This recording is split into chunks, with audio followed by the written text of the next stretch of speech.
안녕하십니까. 절세의 달인 문기성 CFP입니다. 법인 전환을 통한 절세 전략 3편, 내 돈 내 마음대로 쓰고 절세하기에 대해서 한번 알아보겠습니다. 자, 개인사업자가 법인 전환을 주장하는 가장 큰 이유는 내 돈 내 마음대로 쓸 수가 없다죠. 예.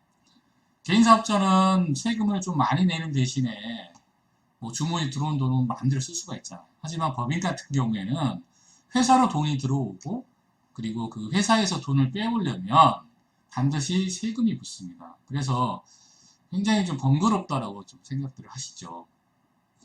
두 번째로는 법인을 전환하면 재무관리를 투명하게 해야 되기 때문에 개인 사업자를 할 때처럼 뭐 경비를 막 조금 또 넣는다거나 뭐 매출을 조금 누락시킨다거나 이렇게 할 수가 없으니까 결국 소득이 늘어나게 되고 세금이 늘어나는 거 아니냐, 뭐 이런 가장 큰 고민들을 하시죠.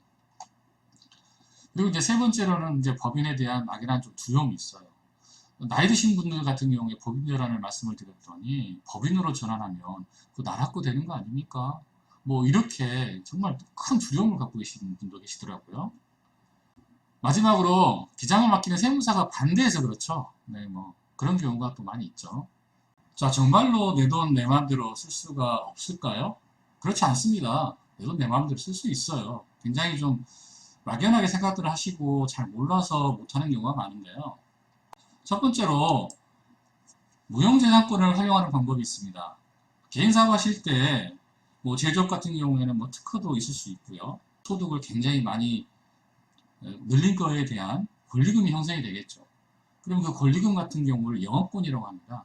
이 영업권에 대해서 또한 특허권에 대해서 이렇게 법인을 설립하면서 활용하게 되면 굉장히 내 돈 내 마음대로 쓸 수 있는 방법들이 있습니다. 따라서 두려워할 필요는 없다라고 좀 생각이 되고요.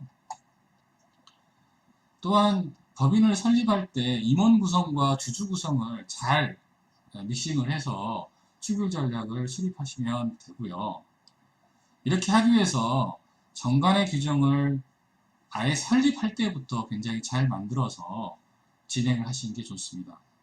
정관은 뭐 법원에 등록도 되기 때문에 이 정관은 법인의 모든 규정을 나타내고 있고요. 이 규정대로 절차를 진행하고 서류를 구비해야지만이 출구 전략을 수립할 수가 있습니다.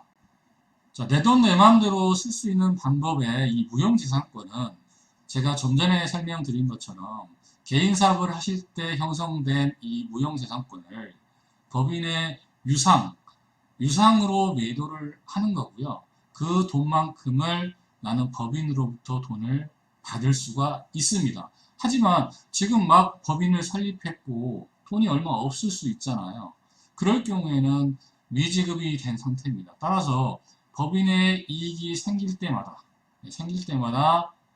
저는 그 돈을 가져오면 되는 것이죠.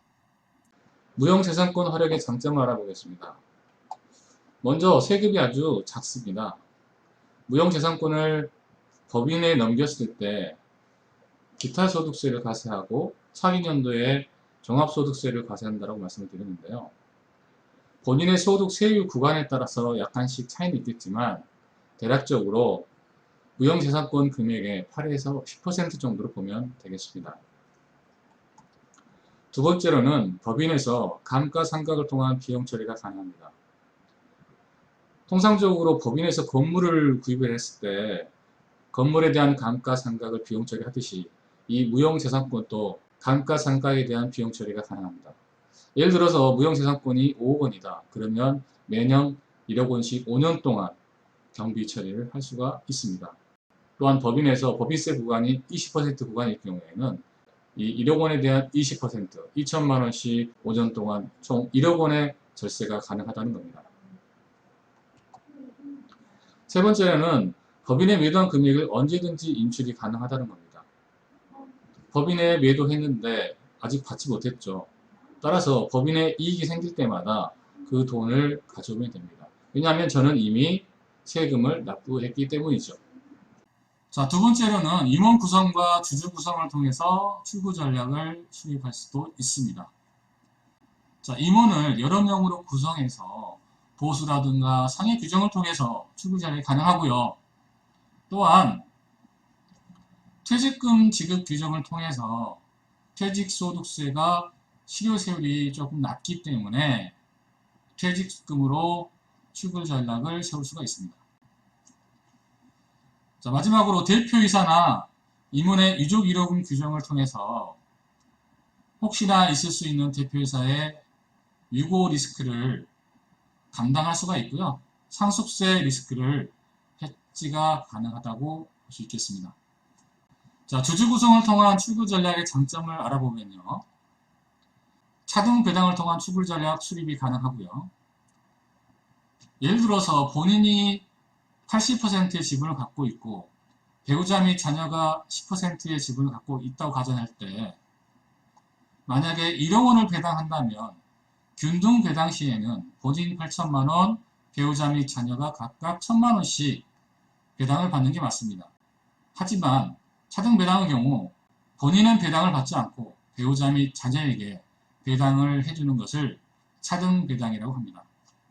자, 여기서 상속세 및 증여세법에 따라서 초과 배당에 따른 이익의 증여, 즉 배우자에게 4천만 원, 자녀에게 4천만 원이 더 같잖아요. 예. 그러면 증여세 아니냐? 배우자 및 자녀는 차등 배당을 받았을 때 배당소득세를 납부하게 됩니다. 배당소득세와 증여세를 비교했을 때 배당소득세가 많을 경우에는 증여세를 납부하지 않아도 됩니다. 따라서 배우자가 증여를 한 번도 받은 적이 없다면 30억 이상까지도 차등 배당이 가능합니다. 따라서 이런 차등 배당을 통해서 출구 전략을 세울 수가 있습니다. 세 번째로는 정관의 규정을 상호 보완해야 된다고 말씀을 드렸죠. 자, 임원의 구성과 주주 구성을 잘 활용하거나 또한 주식을 통해서 여러 출구 전략을 세우기 위해서는 이런 정관의 규정이 굉장히 중요한데요. 설립할 때 단순한 표준 정관에 의한 법인을 설립하지 마시고 여러 전문가를 통해서 명확한 정관을 작성을 꼭 하시기 바라겠습니다. 임원의 구성과 주주 구성을 통해서 출구 전략을 수립하고 절세를 할 수 있다고 했는데요. 자, 그러면 사례를 통해서 한번 알아보도록 하겠습니다.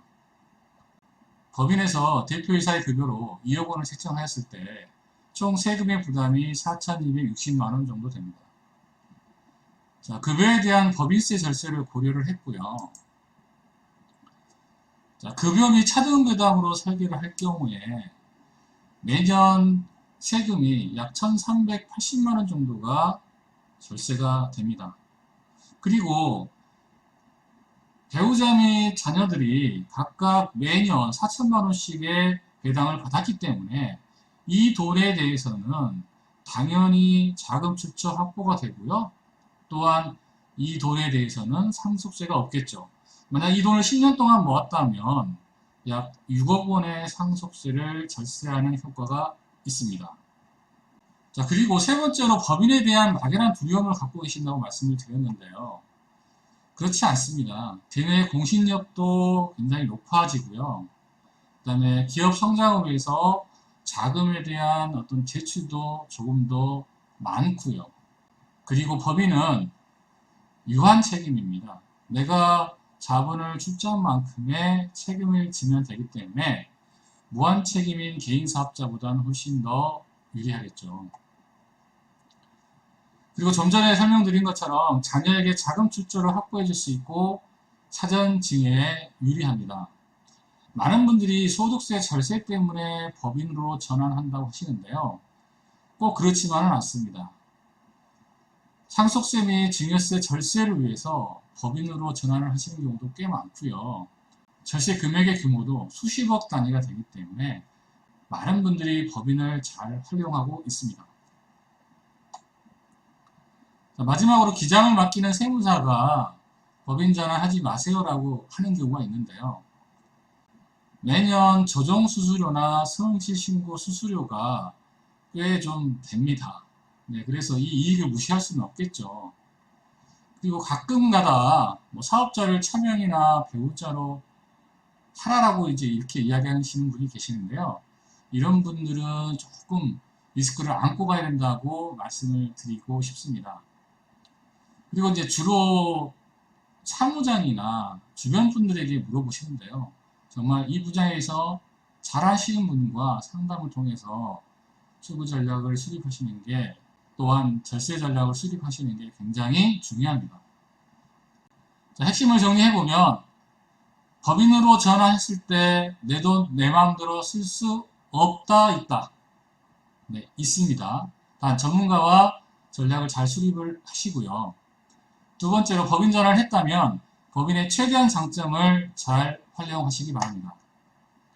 세 번째로는 기장을 위임을 할 때는 반드시 좀 공부하시는 세무사, 최근의 세법 개정과 최근의 트렌드를 잘 읽을 수 있는 그런 분과 같이 일을 하시는 게 굉장히 좋고요. 그런 분에게 기장을 위임하시는 게 굉장히 유익하다라고 할 수 있겠습니다. 자, 오늘 강의가 유익하셨다면 구독, 좋아요, 알람 꼭 부탁드리겠습니다. 감사합니다.